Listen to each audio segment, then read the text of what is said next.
Les Français mangent davantage de viande, plus 18% depuis le 17 mars. Michel Wagner est éleveur bovin. Face à une demande accrue, il a dû augmenter sa cadence de travail.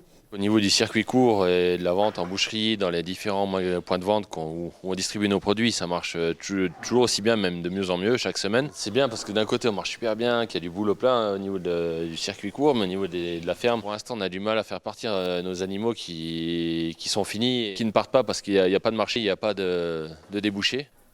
La problématique des éleveurs comme Michel aujourd'hui, la diminution du nombre de réseaux de distribution a entraîné une baisse de la rémunération des éleveurs. 3,80 € le kilo en moyenne, soit 2 fois moins que le coût de production.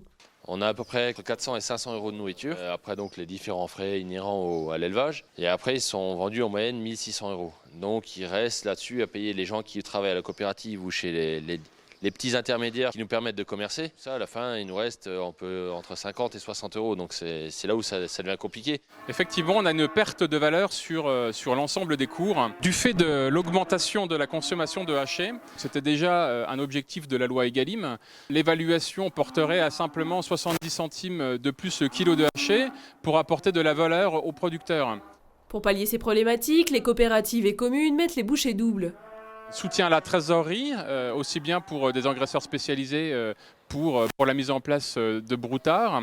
Également un soutien à la trésorerie pour l'ensemble des bovins qui sont décalés dans la commercialisation. Effectivement, étant donné que les marchés sont très perturbés, des animaux qui étaient finis et donc destinés à l'abattage se retrouvent décalés de plusieurs semaines, qui permet encore une fois de couvrir les charges opérationnelles et coûts d'alimentation. Avec plus de 13 500 élevages recensés, le Grand Est est la 6e région de France pour la production de bovins. Malgré la crise, la filière élevage tient bon, mais la sécheresse de ces dernières semaines pourrait bien changer la donne.